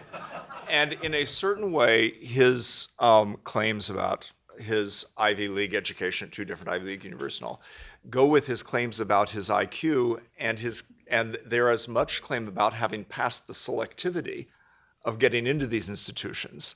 as they are about what he learned and how much he respects the knowledge of the professors at those institutions. And that's significant because I think this is part of what we've produced in this hierarchical system, is a system in which the selectivity is the key at different levels. And what is demonstrated in part is not the net value added, the learning, but the I got in the first place smartness. Now, I don't think that's completely true, and I actually think we have a, by and large, wonderful, though very expensive, system, higher education. The second part of the question, though, is the majoritarian character of this, and that's where I would point to this idea of hierarchical inclusion, that it's really not the same thing to go to Southwestern Louisiana and to go to Harvard. And the mislabeling that says it is, and that you got a degree with the same title and you will have life chances and you will become white collar and you'll become middle class and all these things, is part of the issue. That we operate a system into which many people buy and then become disappointed with the results, feel cheated about the results, feel that they did what they were supposed to do. They went to university. Wasn't that what they were supposed to, right? And it's a version of collusion, this time not in maintaining illiberal regimes, but that for those of us well placed within this system, it's worked pretty well for us to keep expanding the system in the hierarchy. We get jobs, our PhD students get jobs at other institutions. We like that, but it doesn't have to be that radically hierarchical, right? It is much more radically hierarchical than it was earlier. And so the shift from in relative position of private and public universities, the extension of what had been a hierarchy but not as extreme a hierarchy, these things make the payoff to having more people go to university less in this political term. At the same time, I think you're right that the frustration and anger about the system is curiously at odds with people's genuine desire to make sure their kids get to go to universities and their belief that this is central to how the society works and how you get ahead. Whether they fully believe in that for the sake of learning or how this works, another question. And I think it means that they are not completely unknowledgeable consumers complaining. When they say professors don't spend enough time on teaching, they may know what they speak of. I think we're trying to understand why the best educated societies in the history of the world are often so resentful of institutions of higher learning. And I think there's part of the puzzle may be connected to the status hierarchy that's been introduced within higher education, so that in fact, this great social achievement is generating powerful amounts of ressentiment, status anxiety, and exclusion. And we just have to understand that paradox. So that kind of feeds in what Craig is saying. I think the other thing to put into this is just universities have to understand that we're faced with a majoritarian populist political discourse that is saying democracy is one thing, which is the will of the people. And we're one of the institutions that is being attacked, and we need to understand that we're part of a much broader gauged attack that includes the courts, that includes the media, that includes all the counter-majoritarian institutions in the society. And as a historian, I hardly need tell you that there is a tension at the heart of democracy between the majoritarian definition of it and the counter-majoritarian balanced conception of democracy. That is, and these recurrently fight itself out. The populism of the 1890s, they were fighting that out. There is populism in the 1930s where that kind of majoritarian, counter-majoritarian definition of democracy fought itself. And we're right in the middle of it. And I don't think we should be surprised we're being caught up with, newspaper editors are sitting there thinking, how did we get to a situation where every time I put a story out, it's called fake news. It's the same complaint that university presidents and professors have. Why is it that nobody respects or listens to anything we say anymore, contests it? It's part of a counter-majoritarian, it's part of a majoritarian trend that I think frightens everybody, because it can end in tyranny. And the thing that makes a place like Hungary interesting is that they've gone several steps down the road. The CEU problem has emerged after they muzzled the Constitutional Court, after they fixed the media. We're just in the queue. And I think we need to understand that. And it's also happening in Poland. Or they haven't got to the universities yet, as I understand it. I'm looking anxiously at our distinguished Polish expert. But my sense is that the universities could be next, after they fix the courts. Michelle, can I just add something to that? I think Michael's right on this, and I want to score two things. One, part of what I was trying to say is, in places where there is not as much systemic attack by political leadership, there are still issues with institutions and succession of institutions getting transformed and pushed and so forth, and that's what we're seeing here. That there are real attacks. So we are in a moment of great shock because we have a president who's willing to say or tweet things that are outright attacks in the country. But the attacks on higher education and other institutions and issues have been part of a campaign that's been going on for quite a while. It's, Breitbart didn't get invented when Donald Trump got elected. Breitbart isn't the only face of this attack. There have been more academically legitimate versions of this. So it's a real attack. People aren't just passively dissatisfied with higher education or something. There has been an attack about who to blame. And so, not unlike anti-Semitism or other who to blame discourses, blame the intellectuals has a long historic resonance. It's reinforced, I think, by the extent to which people find themselves enmeshed in, more or less without having chosen it, extraordinarily complex systems of global change, technological change, and all this. And the intellectuals are not just some people who are off reading books. The intellectuals, the graduates of elite universities, are the people who maintain these systems with which people are pretty frustrated. And so the elites who are being, a lot of the populist resentment of elites is of elites who do this work of maintaining what appear to be these distant systems. The EU, they're off in Brussels, or global capitalism, or all these things that are distant. And the elites share some common cultural attributes. When you go to the Ivy League, except for the case of Donald Trump, you pick up some culture as well as some technical skills and marketable degrees. And you become part of a sort of elite that then looks and feels different, and people can sense they look down on us. They aren't like us.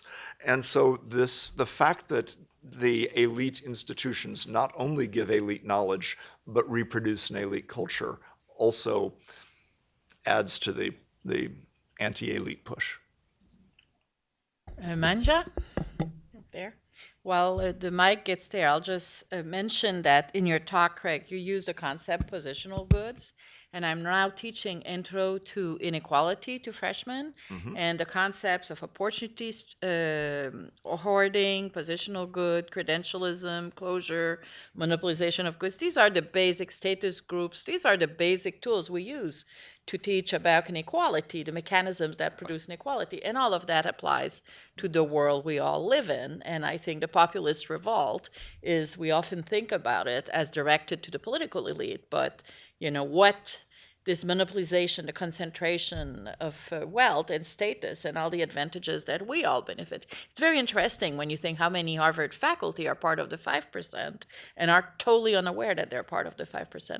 It doesn't take that much money to become part of the 5%, and there's massive false consciousness about it. So Manja, who's an expert on comparative higher education.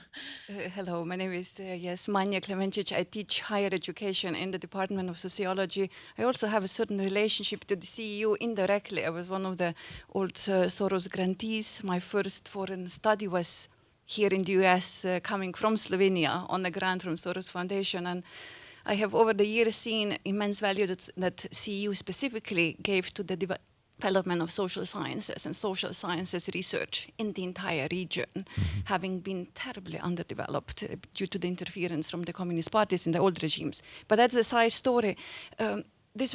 I really appreciate that this is a recorded lecture because I'm going to use it as a material in my teaching. My undergraduates are eager to discuss the topics of academic freedoms, but the question that I have was more related to a statement that Professor Calhoun did concerning the observance on what is happening with the higher education as an industry.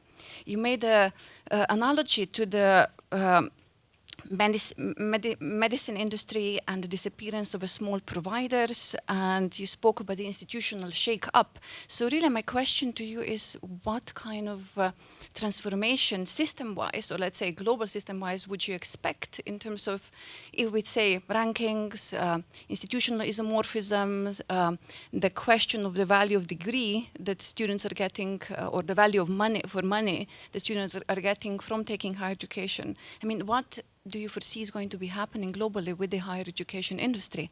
And maybe if I can just jump to the question to Professor Ignatieff, what is Viktor Orban's vision for the higher education system of Hungary?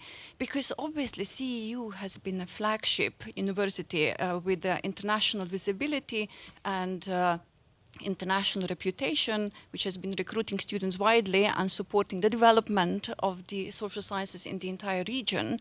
It's killing one of its, front runners or visible horses. Does he have a vision for the higher education system in Hungary, and what would be his vision for the higher education industry specifically in Hungary? I'll give Craig time to think about the really tough question you asked him, because my answer can be much shorter. Viktor Orban's vision of higher education is, to quote, level the playing field. That is, drive out a competitor that offers American accredited degrees. That may be part of the strategy. Significantly, the higher education sector in Hungary, which is, it's the sector that produced John von Neumann. It produced some absolutely fantastic social scientists and some mathematicians. This is a country with a great academic tradition that is being starved of funding. The populist discourse that is anti-elitist is actually fueling a starving of the higher education sector. The Academy of Sciences is straining and under the run. And one of the unexpected effects of our particular crisis is that when we went out, we thought we might be alone, but we had declarations of support from a number of Hungarian institutions precisely because they think our battle is their battle. But that's because he's got a vision of higher education investment that's just negative. All right, I'll try to anticipate what might happen in this. I think the first thing to say is that I do think there's an overall integrated system, but as it comes under pressure, this will be manifested in different changes at different niches and places in the system. So corporate, online, and other alternative forms of provision affect some parts of higher education, not all of it. Can play both useful and good roles and competitive and problematic roles in the places where they do. My general sense for the overall system, I think it will resist and continue to reproduce its existing systemic character until that proves impossible, that it will not fundamentally innovate. Talking about the US higher education system, it will be too hard. It's too big a collective goods problem for individual universities or small groups to be able to change how they do things. There are recurrent proposals for better ways to do things that get almost no traction for that reason. It's really, really hard. The system will just keep reproducing itself. The biggest single piece of that is that I think, this is minor heresy, but I think actually all university presidents say this. I do really mean it. I want to tell you, and I'm not a university president anymore. There has to be a dramatic or a reorientation towards education, or the whole system simply dies. It breaks. It's over. It doesn't work, and it's ethically indefensible too. But that's really hard to produce because it is up against that isomorphism that I talked about, where every institution feels that it has to be somewhere in the rankings. The British version of this is, particularly acute and sort of firm because it happened in a couple of big, like going off a cliff kind of moments. So the expansion of the system after 1963 produces a variety of new universities, but also polytechnics and other kinds of institutions. Then they all get merged into a single hierarchy, and they all begin to behave the same way. It could be straight out of the Stanford School of Institutional Sociology, right? So that you begin to have Teesside Polytechnic start talking about how it's going to teach English literature and stop teaching things that tie to the local business. Actually, Teesside is one of the ones that did most to stay tied to its original local mission. The others more, right? So it's very hard in doing this. The research ranking system, which in Britain is done by the government, so it's not just U.S. News and World Report or somebody on the side, mandates participation of all of the British institutions in the assessment scheme, which means that even those that are least likely to be productive of research that people read, that anyone ever reads, right? And you probably know the statistic that the average article in a refereed social science journal is read 0.9 times, less than once, cited less than once. We are complicit in this hypertrophy of a very expensive research establishment, and we'll keep on doing it because it's so tied up in what we do, unless there is a really major shock to the system, it seems to me. But there needs to be a major shock to the system. And we ought to be thinking about how to find intellectual satisfactions and pleasures, and in the teaching part of our work, and making that central. So that's, the main thing. And finally, and this goes back to your point as well, people want into this system, but what premiums they are willing to pay for being in this are unclear. So it's clear that people know that it's a good thing for their children and their jobs they're going to get better jobs, and they're sort of generally speaking, it's a good investment up to a point. And we have passed that point in several cases. And there have been declining applications, there are problems, and there are points of pressure where MBA programs, which were you could just keep raising the cost and having infinite supply of students, that's no longer true, even at some fairly reputable, well-placed MBA programs, let alone for the range of undergraduate majors that are being closed down. The extent to which the faculty are not being appointed ever on the tenure track in many parts of the university, and therefore it's easier to close some things down. And so, there are big pressures on the system, but my sad conclusion is there is very little capacity to change it as such. Okay, yes. You're very optimistic, Craig. Ask me a different question. My name is Adam Habib. I'm from the University of Witwatersrand in South Africa. And I have a two-part question. The first, perhaps it's useful to say that none of our societies are truly open anymore. We're all under attack in one form or the other. It's the form of the attack and the extent of the attack.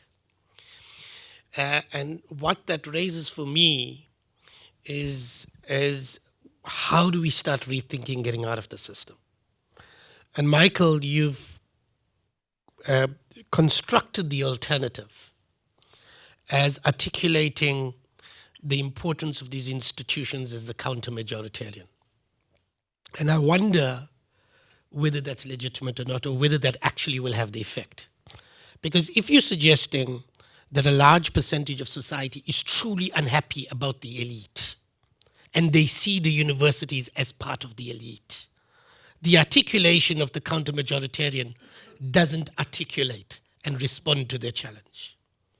And so I wonder whether it's worthwhile formulating it under the notion of social accountability.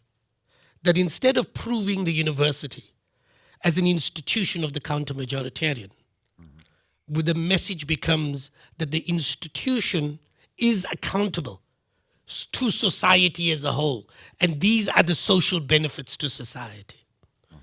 And I pose that because it seems to me in the notion of the counter-majoritarian comes off too much as the cute elite concern, whereas the social accountability comes or concocts, it actually competes with the populist vision of what accountability in society should be. And then you'd have to create a narrative around that. So that's the first question I wanted to pose. The second, which goes to Craig, because here's the challenge, and it partly came out from the question that came from the American University of Cairo. And the challenge you put is, how do you as the Vice Chancellor operate at the Central University Central European University? On the one hand, you've got an authoritarian state that's putting you under pressure. On the other hand, you know that you've got to create the space, the free space for the university to succeed. So there's a level of pragmatism. You don't allow any political party to come in, but you know you can't go beyond a certain point. And it seems to me that that's the challenge of every university president. However much you come into the position, once you're in, you're so constrained by the systemic pressures that effectively you're forced to behave in particular ways. You want to be in Harvard, and frankly, if you are the president of Harvard and you decide to forsake rankings, you'll be out of the job within probably 12 months. And so the question becomes, how do you act against the very systemic pressures that you find yourself in, but you know that works to the long-term disadvantage of what it is to be the university? And in that question I ask Craig, is the social struggle at a mass level important? Because do not mass struggles, social movements, open up the systemic pressures and force you to think about issues in ways you've never thought about? Boy. No, I'm just playing for time here. It was such two good questions. I preferred Craig's idea of responsibility. Accountability is a problem because I don't know who I'm accountable to.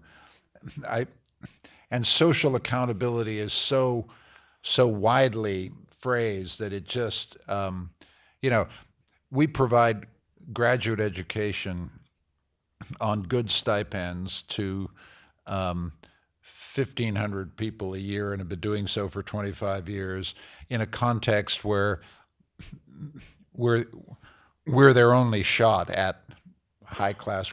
So we feel we meet a socially responsible function, basically because we get students from 120 countries, and most of them, this is the royal road towards. Now, there are all kinds of problems with that, which is that they leave Kazakhstan and they may never come back. So there are some issues about social accountability is complex here.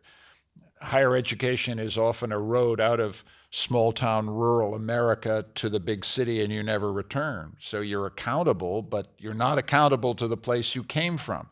You're no longer accountable to Kazakhstan, Kyrgyzstan, Bangladesh, many of the places we come from. So that higher education can, because of its mobility effects, can make things worse back home, as it were, or contribute to brain drain. So social accountability is terribly hard. I feel deep responsibility to my students. But I feel, and I put the stress on counter-majoritarian because social accountability then, I think, at its limits, makes the university succumb to majoritarianism. And I want to set up a defense of the university that says very simply, sometimes you're going to hate what we say, right? you're just going to hate it because it's counter-majoritarian. It goes against the trend. I think if you run the social accountability stuff too hard, you end up succumbing to populist majoritarianism more easily.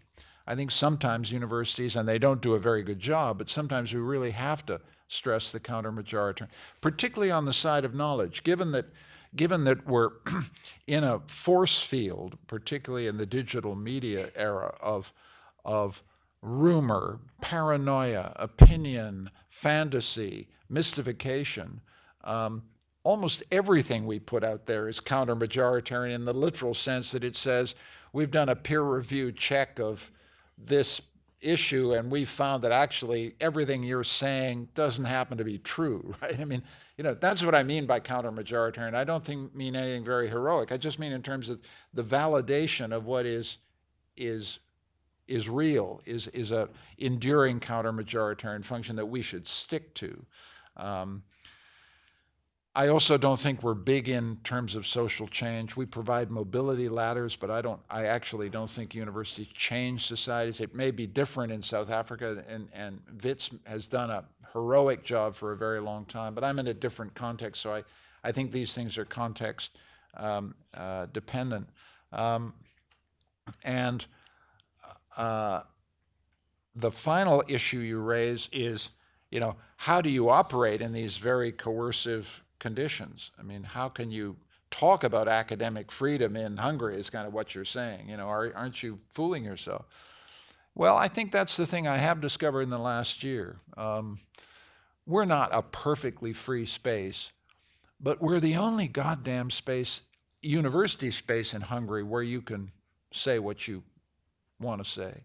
And the rest of the sector recognizes that in a way. I don't want to get all heroic about it. We don't do it terribly well, but I think if we were to disappear, people would notice it's really chilly out here. So you have a demonstration effect. You're just a space that you occupy and try to do responsibly. And then it, I think, encourages the other spaces to keep as open as they can. All right. Quickly, Adam, the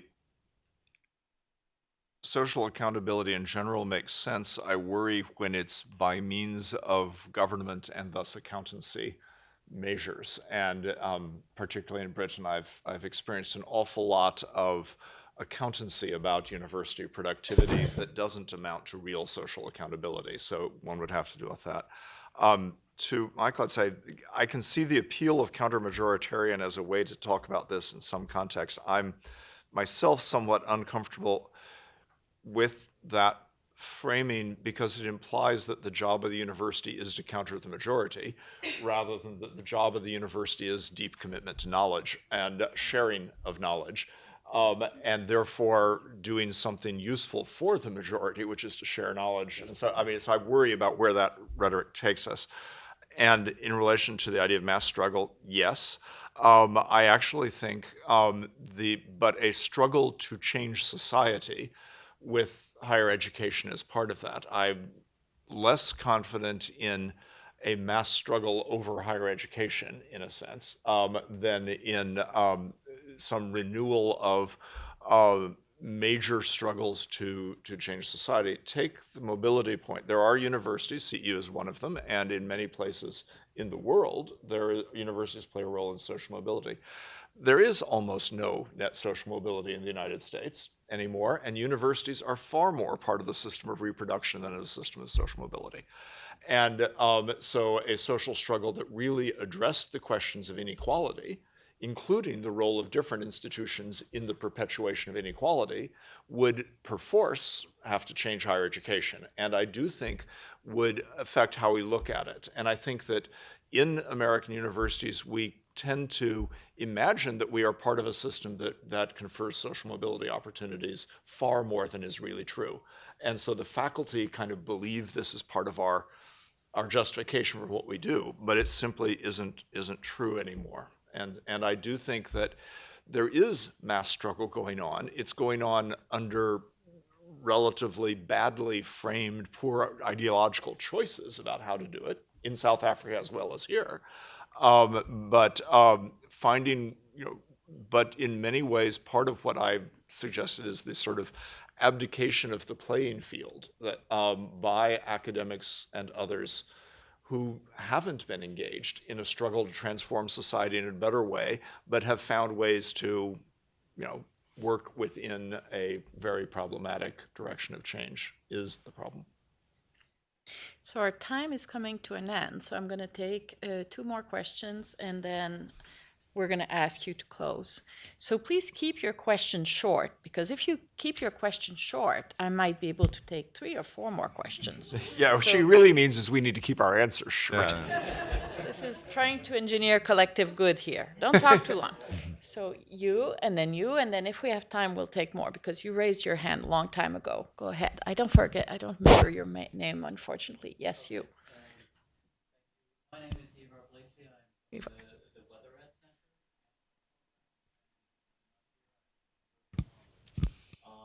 And I've spent studying university reform in Western Europe and changes in governance systems. And listening to the 2 talks, I was struck by the fact that they are about quite different things. One about the direct attacks on universities in Hungary, the other one more about kind of normal pressures that the changing, expanding higher education system has been exposed to. But when you look across Europe, you can see that university systems have expanded in very different ways. And I'm not sure whether I see any connection, for instance, wondering about the conditions under which ordinary daily pressure turns into attacks, when, for instance, right-wing populism might lead to that kind of attacks in Europe. I cannot see any connection between what has happened to higher education systems directly and how they vary and how the strength of populism and populist attacks vary. I was told by a Hungarian colleague at a meeting in Europe a couple of days ago that according to him, what has happened in Hungary has to do with nostalgia for Soviet-era politics among the older generation. So in his view, demographics would take care of the problem on the long term. So I just wonder if you could comment on this kind of connection. What is the connection between what happens within higher education systems, and if there is anyone, if not just right-wing populism, things that happen with no connection to higher education. Okay, one more there. Yes. My name is Axel Meyer. I'm a biologist from Germany, and I want to offer you a German perspective on things. I'm currently a Radcliffe Fellow. I was a student in Berkeley and Harvard, and so I know both academic systems pretty well. When you mentioned Angela Merkel as sort of a beacon of rationality and support for higher education, that is of course true. By comparison to Viktor Orban or Donald Trump, she certainly is. But at the same time, her decision in 2015 to open the borders has really divided German society. And the one threat to academic freedom that you haven't really mentioned is the self-censorship that happens. People who are opposed to Merkel's politics. This morning she addressed the German parliament after 6 months for an hour, and she sort of admitted that she made a mistake, but her decision to let over 1 million migrants into Germany divided Europe. I think it contributed to Brexit. It contributed to the Eastern European opposition. My friends in the Czech Republic or Hungary say, well, we don't want Muslims, and if they came here, they would be on the bus next day back to Germany because they have better social services in Germany. So my perspective on Germany is we have a much nicer academic situation in the US. There's much more support for it. We don't have to obey to the pressures of donors or doing research that is applied and that kind of thing. So we really have we do research in paradise by comparison to the US system, but there are certain other things that I think are very different in Germany than here, or maybe certainly in Hungary. Okay, we'll take one more since I want a little more gender balance, and I'll just say that the German system doesn't work very well for women, though. Go ahead. My name is Katharina Fellnhofer, and I'm a ScanCore visiting fellow at the Weatherhead Center as well, like my colleague. And my question is linked to my neighbor and to the first comment, regarding the 4 billion from the European Commission via the European structural funds. And as far as I know, and please correct me if I'm wrong, if I'm mistaken, there has to be elaborated a research and innovation strategy to get these 4 billion. And theoretically, researchers should be a major part in this elaboration to design this strategy. And I'm asking you, were you engaged in this process? Because actually you should be have been part of it. So have you ever heard about this strategy for Hungary? Can we take one more? Sure. Who else wants to ask? There's a young person at the back there who may look like a student. I'm not sure. Hi, Gernot Wagner. I'm a researcher at the School of Engineering and lecturer in the college. So comment disguised as a question, but is part of the story that there might be a grain of truth to Stephen Colbert's famous line that facts have a well-known liberal bias? And that is part of the answer to what we are talking about here. Okay, so on this good word, you have to answer that question. Boy, I don't quite know how to do this, but there's a question about about a continuum here. You were kind of saying they're two completely different subjects. They don't connect, and could they connect? So it's a question of kind of, could what's happened in Hungary happen anywhere else in Europe? Is kind of a question. Could liberal democratic systems with strong counter-majoritarian institutions see a populist party come to power that would start to crack down on university freedom? It seems almost inconceivable. In the Hungarian case, the attack on counter-majoritarian institutions has been going on for 6, 7, 8 years, and in some other European states it's going on for 6, 7, 8 years. But I'd warn a little bit against a certain kind of complacency. There's a kind of weird way in which Western Europeans look at me in a kind of pitying but slightly complacent way. We're so sorry for you in Hungary, this terrible kind of backward, provincial, two-bit country, and we in Western Europe have kind of got an institutional solidity and stability which is just fine. There's something about that that gets my back up, that's all. That's because you're Canadian. That's because, yeah, exactly. I've had a lifetime of it coming from south of the border. No, that's not true. I just think there's a structure of invidious comparison between Western and Eastern Europe that is actually poisonous. I mean, I think Hungary is interesting. Poland is really interesting. Don't sit there and think it can't happen in Western Europe. I mean, for God's sake, that's just a mistake, So that would be one thing, and I may have mistaken the direction of your discussion. I'm going to jump to the last thing about facts have a well-known liberal bias. I think my sense of universities, my sense that we are counter-majoritarian institutions charged with curating, defending, critically examining, but generating the knowledge upon which semi-decent public policy depends, is frankly elitist. I mean, it's frankly just, let's not shy away from it. But it is, damn it, democratic to the degree that it's peer-reviewed, to the degree that we beat each other up about false claims and try and keep the water pure in what we do. But I think I was resistant to the social accountability stuff because there's something just unbudgeably elitist in the best and finest sense of the word about our functions and our role, and we just got to stand up and say that's what we do.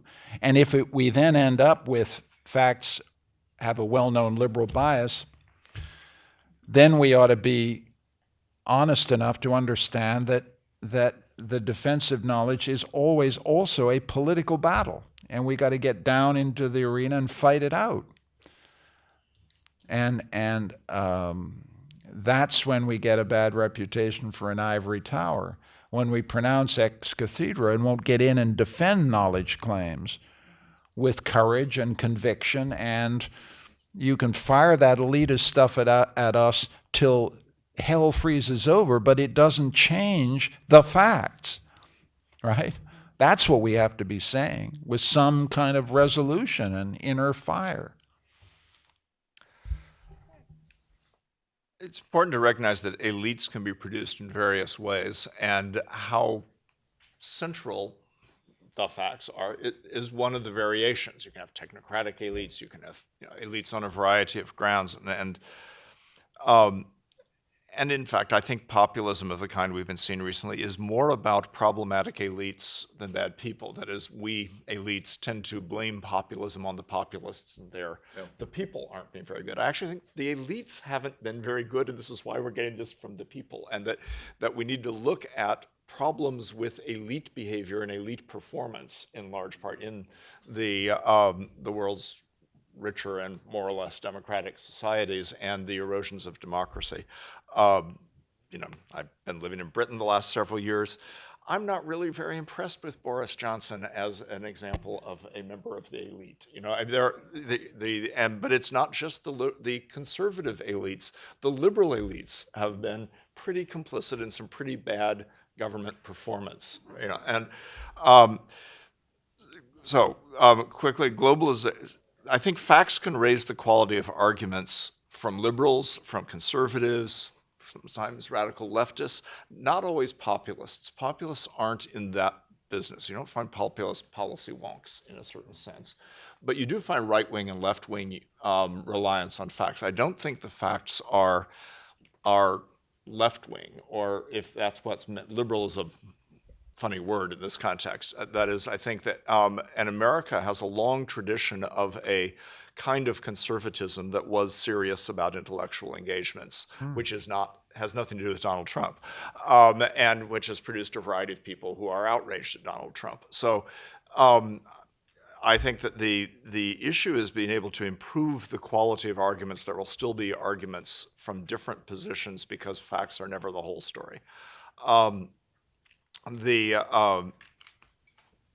Globalization is a fact, but it can come on really different terms. And we find ourselves in a position where we're kind of arguing pro or con globalization without being able to say, what kind of globalization, benefiting who, on what terms, with what compensatory mechanisms for people who suffer during transitions, with that, all of that. And one way it comes in different terms is globalization of distinction hierarchies. Nod to Pierre, Michel. That is the Bourdieusian account of distinction hierarchies is all inside countries. But one of the things we have with globalization is Harvard and other elite universities participate in a globalization of distinction hierarchies, which means that for people who are lower placed in the pecking order, there are even more people coming ahead of them. I think the story of migration in the US is poorly told as a story of working class people worried about competition for their jobs, better told in terms of what does it mean if elite foreigners can come in and get ahead of their kids in the competition for medical school. And so there's a real issue there, but of a different kind with that, and we aren't very attentive to it. And to take it to your question and yours, different systems have responded with very different ways. But the globalization of distinction hierarchies means things like the German Excellence Initiative for a while, and then its undoing and the problems with that. The French project of regrouping universities to be able to get more of them into the Times Higher Education and Shanghai Jiaotong top rankings, and it was just irresistible. So these systems, which were not organized in that way, found it irresistible to be pulled in by politicians in large part to this kind of pursuit of these distinction hierarchies with some considerable distortion and unhappiness, but ultimately compliance from their academics. Yep. Well put. There are two new books in sociology of education that concerns Lexington and Palo Alto, and they're both about important tensions within the high school between Asian kids and white kids, and how, and when you go, those of us who go to graduation at the graduate school in May, we can see that the majority of the students who are receiving PhDs from Harvard are people of color. So you can really see the transformation of this globalization, what it means for the transformation of the elite. So before I ask you to join me in thanking our speaker, I want to ask you to join me in thanking the staff of the Weatherhead Center that has spent a lot of time organizing not only this talk, but also the visit of the advisory committee. So thank you all. Thank you, Steph. And then, last but not least, you guys have been absolutely stimulating, engaging. I think it is really, I feel very enriched by your contribution and much food for thought. So thank you so much for coming and doing this. Thank you, Michelle.